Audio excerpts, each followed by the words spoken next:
Today's guest is Claire Rainey, Head of Insight at VMO2. I am delighted to have Claire as she's such a champion of our industry. One of those people who makes you think harder, feel brighter and really want to do better. She is relentlessly curious, always reading, learning and stretching her thinking. But for me, what really sets Claire apart is her generosity that comes with it. She doesn't just seek out inspiration, she really shares it, celebrating others and really lifting the mood, sharpening thinking and always bringing other people with her. From her own team to agency partners like me, everyone feels the ripple effect of her energy, encouragement and clarity. Claire, welcome to Winning Minds. Thank you. That's very kind of you to say so. I'm really pleased to be here with you, Laura. Brilliant. Well, hey, thank you so much for saying yes to doing this podcast. Like I say, you're such a champion of the industry, so I'm really interested in what you have to share with us today. When we first sat down to share the questions, you know, I sort of shared with you where we might go, what we might talk about, and so I am really interested to hear what you have to say. My first question is sort of deliberately cheeky. I recognise that both agency side and client side, being the voice of a customer in a business is a great job, but a tough job. You're trying to hold a mirror up to people. You're trying to get them to, look at something, feel something, and they might be kind of focused elsewhere, focused on passion projects or the bottom line or that kind of thing. It can be a tricky task. So my first question, Claire, is why do you bother? Why do I bother is because when people get it and when people really understand what we understand, you sort of almost see the light bulb and something changes in them and it's like a light going on and a spark, and suddenly they look at the world differently, and it adds a different dimension to people in lots of different departments. So it's always varied, whether you're speaking to the brand and marketing team or the finance team or the product development. When you can bring to life something in their world and add something which they've not seen before, you, as I say, you literally almost see the spark come alive. And also what I like really about insight is that there isn't an exact answer. You know, in the finance department, you're churning figures, it's logical, and there is an answer. You're working through something, and the next step is obvious. But here we're solving problems and we're trying to find and uncover the truths and the answers that others can't, and things which aren't obvious, things which are there, but perhaps they're in the shadows. And when we can get to the root of that or show that, that's, as I say, that's what drives me to sort of find it and then share that and then see the reaction that you get and how that changes the decision, or maybe just even the way that we do something, even if it's not what we decide. So being able to get to know the customer better than anybody else gives us a unique point of view, which will always be relevant and is never static. You know, the customer is never satisfied. As soon as they're happy with one thing, then they want something else. What's next? So it's always dynamic. Human nature is within all of us and all around us, and I find that really interesting, trying to explain it, predict it and determine what influences it. Yeah, incredible. I think there's so much in there as you were speaking made me think of the word like perseverance. Like, it's not static. You're completely right. It's not, correct or not correct. You gave that kind of finance example. It is something that you have to kind of work with to get that light bulb moment for people. So the big word that kind of came to mind for me was kind of perseverance. I think a bit of kind of grit in this role. Definitely. You definitely need a lot of grit, because sometimes people don't want to hear it, particularly if they've already got a foregone conclusion or if they are working towards something. There's definitely a lot that can be barriers for us or people. It can be hard sometimes to incorporate what the customer wants with what the business wants, with what your boss wants, with what your supplier can deliver. And we're not necessarily always here to make people's lives easy in business, but we're there to get it right for the customer. If it was easy, as they say, somebody else would have done it. And if it is easy, then it becomes very homogenous and we're probably going to be churning out something which is the same as our competitors. So it's how can we create a unique flavour, and that, as I say, takes a bit more work and refinement. Yeah, lovely. My next question, I think is my favourite question of all the questions, because I'm always interested in relationships and sort of how people have arrived where they are. And I guess it's a recognition that along the path of your career, you're standing on a lot of people's shoulders. You know, you learn a lot from a lot of different people. You get a lot of different experiences. But I'm really interested to know if there is anyone that you can single out, whether that was someone you were very kind of close to, worked alongside, or someone maybe kind of from a further distance. If I asked you, who do you owe? Well, I thought about this because there's quite a lot of people that I probably owe for lots of, little things, a bit of a magpie along the way. I like to think that when I see somebody I admire, what is it that I admire about them? Can I replicate that? And there's been so many different people that I've had that with over my career. But somebody popped into my head, line manager, one of my very, very early bosses, actually, even just before when I got into research. So it was when I was on the graduate programme. And this chap, he used to always just make sure if there was an important meeting every sort of few months or whatever, that I was in the room, even though I was a grad and he was a senior manager, my boss. There was only two of us in the team because we were working on innovation, and we were really sort of trailblazers, I suppose, trying to look at different options and innovate. And we had this big meeting come up, and there was about 12 people in the room. Everyone was about 20 years older than me, all male. I mean, it goes to show, if you know anything about my career, I was working at Royal Mail at the time. But they all were wanting to have their viewpoint heard and have their airtime. And as I say, I didn't feel like I had a place necessarily in the room, and I sat and listened. And afterwards, my boss, I didn't say anything in the meeting, and afterwards my boss completely, chastised me, not in an unkind way, but he basically said to me that I knew more than anybody about this project in the room. I was the expert, and that I needed to believe that, and that this is basically the last meeting that he was going to take me into where I wouldn't speak, because he said, if you're not going to speak, then you shouldn't be in the room, and if you are in the room, then you're there because you're an expert and you need to add value. And that really made me think about being in the room and which rooms I want to be in and which rooms I'm not going to be in. And if I am going to be in the room, then it's because I need to be, and if I don't need to be, then don't go to the meeting, or send the person who does need to be. And I'm a big supporter, as you pointed out, of my team and letting them be in the room, and I don't need to be there to hold people's hands or whatever. But what's the worst that can happen? I think we need to stand up, say our point, make it. If people disagree, then that creates the debate, and also that's when you uncover some of the barriers. And we talked about in the last question about perseverance and how it can be tricky, and by making your point and standing up, and then that's how you uncover those. But we have to value our own opinions if we want others to value our opinion. So it's about believing in ourselves. And as I say, it does make me, I often sort of think back to that. And that was a difficult time in my career when, as I say, I was quite junior and having to influence a lot of senior people, let alone the sort of other barriers in the way around age and experience. But if I can get through that, then these sort of days should be a lot easier, really. What a lovely story. Thank you for sharing that. I think that could be like such a perfect example of kind of tough love that people kind of talk about. So, Claire, I'd like to move on now a little bit and understand a bit more about, your role at the moment and the kind of impact you're having.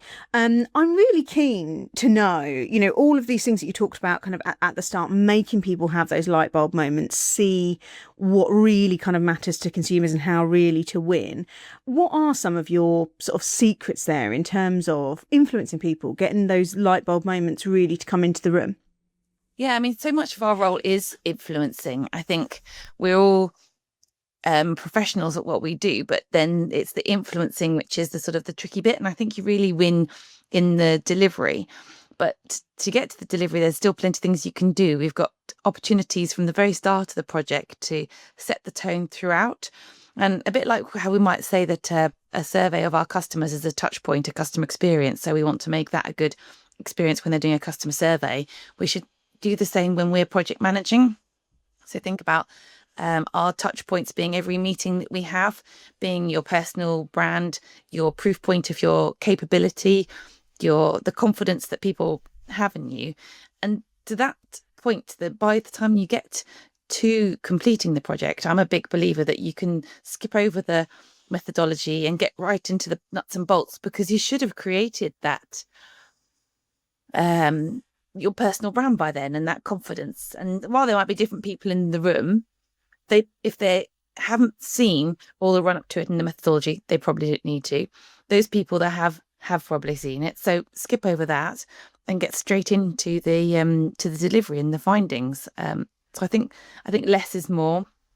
I'm also a really strong believer in reducing text, reducing slides, reducing emails, because we can't hold that much in. And typically you have a meeting or a workshop or a debrief, and that person that you're trying to influence has just come from a completely different other meeting. Then they're then going on to a completely different other meeting. So you've got them in that headspace for a short time, and you've got to make the most of it. And you've got a certain amount of allotted time, but we shouldn't be trying to fill it. We don't want to get to that 5 minutes before the end of the meeting and then you sort of quickly, any questions, any final thoughts? Because by then they're at the absolute height of all the information. And what you're then going to do is, it stops dead, and then they leave the room, and you've got to work very hard to get that traction back. So to get to that point where they're sort of holding things in their head, so that needs to come much earlier in the meeting. And to do that, we've got to be really ruthless with ourselves and what we want to share and what we want to say, and plan our time super carefully, and not feel that we need to share War and Peace and everything that we've done to prove that we're credible, because we've earned that credibility throughout the project. So that is there. Assume we've got the credibility, assume you've got the understanding, and skip to what the findings are and what can we do with it. What else do they need to do? What do they need to hear more about, so that we can actually create some action? Yeah. So influencing really early, and it sounds like you've got such kind of empathy with your stakeholders and colleagues. Well, you absolutely have to. You have to understand where are they coming from? What's in their head? What will they challenge? And what will they find palatable or understandable? And sometimes a pre-meeting, maybe with, if it's a senior person, maybe with one of their team, to get their thoughts and inputs. What typically might they pull out or not be comfortable with in the data? Or with a peer saying, okay, I'm going to present this. What would you ask? Practicing and running through. I think sometimes we spend 90% of our time on the project and 10% on that delivery, and we need to change that ratio and spend 50% on that delivery and actioning stage. Okay, so brilliant secrets, Claire. Next question. I have deliberately and slightly cheekily framed in the present tense, because I think that there is this kind of whole move to talking a bit more about failure. But whenever I have seen it really be talked about, anything that's either, a bit of a headache, you're in the messy middle of, or you're sort of pivoting or kind of working through, it always gets talked about after the fact, after we've swept up and it's all sorted and actually we got there. And I'm interested to know, what are you in the middle of? What are you adapting at the moment? What are you not quite there yet on? You will get there, but quite how and what might happen? What's in that sort of zone for you at the moment? It's a bit like one of those interview questions, isn't it? Like, what's your weakness? So you try to find a sort of a positive so that you don't sound too terrible. But actually I wanted to be a bit more transparent than that. Because it's not really my bag to wash over these things. And I'll be honest, I think one of the things I'm struggling with is generally trying to find the right balance of representativeness in data. And it's talked about a lot, and I don't think we, as in my team, and I don't necessarily, I don't want to speak for everybody else, because I think some teams are probably better than others, but I don't think we're necessarily there yet. So thinking about diversity and making sure that we're getting all the voices of all the types of groups within our population, but balancing that without having to ask unnecessary personal questions that aren't pertinent to a piece of research. And I don't feel that the panel providers necessarily have a clear view, or I don't get a clear answer on representativeness. So I think that's still quite work in progress. The MRS does so much here. and we're leaning in and listening to that and, best foot forward. But hand on heart, I don't think we've cracked this. I'm not convinced that we're necessarily representing society. I think there's still a way to go. So that's why I like to lean into, as I say, the MRS, who are such good champions of this, and also speak to others. One of my big sources of information, inspiration, is actually, conferences and forums where I can speak to other clients and talk about these thorny issues and bounce off and find out with peers where they're up to and what they're doing, because I think there's very few people internally that I can ask something specific like that, because they're just coming at it from a different perspective. Nobody else has got that question that I've got. So going to conferences and forums is a really great way, and I always encourage people to go, because they always leave me feeling inspired. And there's also so many sort of free, particularly for client side, free conferences or free webinars, so it's worth diarising time. I say to my team, think about what you're doing this quarter. Where are you doing some learning and development this quarter? Is it a webinar? Is it a conference? Because a quarter goes by super quick, and if you're not careful, then you're not having that outside and thinking. We can all get caught up in the day job. So just trying to make time to think about these things. I mean, what a brilliant example of something you're figuring out, because I think, as you say, the kind of industry is figuring this out. There isn't a sort of a perfect answer, a list of things to follow that everybody's kind of signed up to, that everyone's kind of working towards. So brilliant example, I think, of being in that messy middle and kind of all sort of learning and trying to improve kind of almost at the same pace as one another. Yeah, because I think we also understand the benefits of it. I mean, is it Cobalt Blue? They did some, it's Rebecca, isn't it? And she's done some really great work and sort of, sample A versus sample B, sample A versus sample B. So I'm totally bought into it. If you get your data representative, and it should be easy and straightforward, then it is better. But yeah, sometimes I just feel like it's not easy to make sure, has it been representative or not? Well, brilliant. Thank you, Claire. Thanks for being so honest with your what are you still kind of figuring out. My final question is a bit more sort of future looking, and I'm really interested to understand a little bit about either the sort of mindset or the personal kind of quality or the way of looking at the challenge that is going to enable you and others to win in the years to come. I think, as I was thinking about this, and I think this is very personal in terms of how you forget how you sort of plan and get your head around things. So finding out where you think best and where you get inspired and what gives you energy, and then planning accordingly. So I find I've realised over the years, and perhaps it's changed, I think sort of in my 20s, I'm probably sort of had more energy sort of continuously, and you're sort of a bit more robotic almost, and just, churning. And now, certainly as a working mum, my energy and my thinking and my capacity ebbs and flows. So I think trying to make sure that I plan my work around my ebb and flows and work out how I can be on my best to optimise myself is something which I've been doing a lot more recently. And there's a lot of talk, obviously, about mental health and looking after that. And I think it's really helpful with that to keep you positive if you're working with your body, if you like, as opposed to against it. So, for example, I know that I think best when I'm walking the dog. So I get up early and walk the dog in the morning. That gives me clarity what I need to do for the day, work-wise, personal-wise, what I need to do. There's so many things that pop into my head when I'm out walking that I get back and I know what I need to be doing.